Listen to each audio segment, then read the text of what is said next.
Donc je vous présente aujourd'hui un petit exercice de contrôle où on demande une forme canonique et un tableau de variation. Donc je vous laisse essayer et à tout de suite pour la correction. Alors tout d'abord un petit rappel quand même, qu'est-ce qu'une forme canonique? Donc je vous rappelle que là vous avez la forme développée.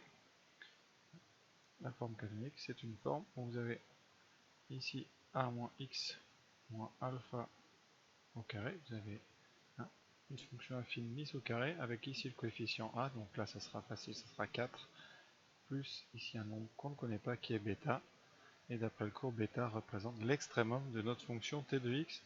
Donc on va essayer de transformer donc une forme développée en une expression canonique. Alors tout ça, ça se fait toujours de la même façon, c'est pas la peine d'apprendre des formules. Donc on part de t de x égale 4x au carré plus 3x, et on fait les choses vraiment toujours dans le même ordre. Première étape, on va factoriser les deux premiers termes par le coefficient a. Ça nous donne 4 fois x2 plus 3 quarts de x, et ensuite en dehors de la parenthèse et moins 5. Deuxième étape, on regarde le nombre ici qui est écrit devant x avec son signe, plus 3 quarts, et on le divise par 2. Plus 3 quarts, donc ça donne, on va faire ça à côté, vous divisez par 2, ça va donner plus 3 huitièmes.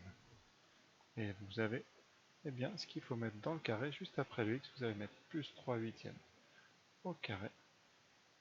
Alors là, on met des crochets parce qu'il manque.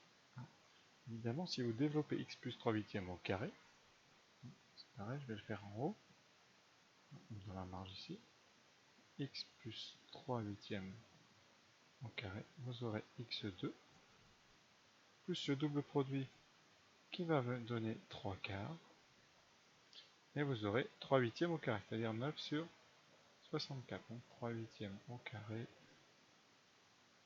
9 sur 64. Conséquence, vous ne pouvez pas remplacer x carré plus 3 quarts de x par x plus 3 huitièmes au carré, puisque vous avez ce terme ici qui est en trop, donc il va falloir l'enlever. Ceux qui savent faire, évidemment, vous savez depuis longtemps. Voilà, et dernière étape, on développe et vous avez trouvé la forme canonique. Donc x plus 3 huitièmes au carré. Donc vous aurez 4 fois 9 sur 64. On va regarder si ça simplifie. 4 fois x plus 3 huitièmes au carré. Et là on simplifie par 4. Alors 64 par 4, ça fait 16. Donc il reste 9 16e. Donc on va mettre 5 avec un demi-meter 16. Donc 5 fois 16 donne 80. Bilan 4 facteurs de x plus 3 huitièmes au carré moins 89 16e. Il nous reste maintenant à voir le tableau de variation. Alors pour ceux qui font autrement, il existe une deuxième méthode en utilisant le fait que alpha, on connaisse sa valeur à l'avance. Alpha, on sait que c'est moins b sur 2a. Donc ici, on peut deviner le alpha avant en prenant donc moins b sur 2a. Alors, évidemment, a égale 4, b vaut 3, c égale moins 5. Donc pour ceux qui font comme ça donne donc moins 3 sur 2 fois 4, et on trouve moins 3 huitièmes.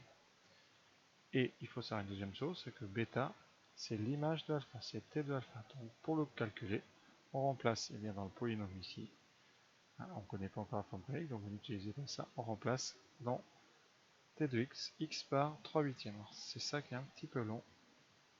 On va mettre ça plus 3 fois moins 3 huitièmes, moins 5. Et on calcule tranquillement, ce qui fait 4 fois donc 3 au carré, 9 sur 64, moins 9 huitièmes, moins 5. Et on va tout mettre alors sur 16, parce que là on a une simplification. Donc on met sur 16. Le premier c'est 9, c'est déjà fait. Ici il faut multiplier par 2, moins 18, et lui il faut le multiplier par 16, donc 5 fois 16, qui fait 80. On calcule, 98 moins 9, ce qui fait bien moins 89 sur 16. Et on retrouve ça.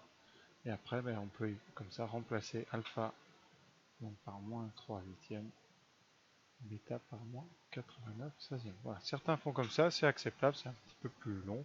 Et encore, c'est pas mal non plus. Donc voilà, vous choisissez la méthode parmi les deux qui vous convient le mieux.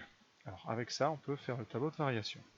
Alors le cours tient en 3 lignes. Premièrement, quand vous avez la forme canonique avec alpha et bêta, eh bien, le sommet de la parabole, c'est-à-dire la courbe de t, eh bien, a pour coordonnées alpha, bêta. Deuxième et troisième chose à savoir, que vous savez déjà, si A est positif, vous avez une parabole orientée vers le haut, donc vous avez un sommet qui est en bas, c'est-à-dire vous avez une courbe décroissante, croissante. Et si A est négatif, vous avez une parabole inversée, le sommet est en haut, vous aurez donc un maximum et donc une courbe croissante, décroissante. Ça veut dire que notre tableau ici, eh bien, A est positif, vous êtes donc en présence d'une fonction décroissante, croissante, et ici, eh bien, ça décroît jusqu'à x égale moins 3 huitièmes, et ensuite ça croît. Pour la valeur de y, eh bien, c'est tout simplement bêta, ici ça sera 89/16. Voilà, notre exercice terminé. Eh bien, je vous souhaite une bonne fin de journée. À très bientôt.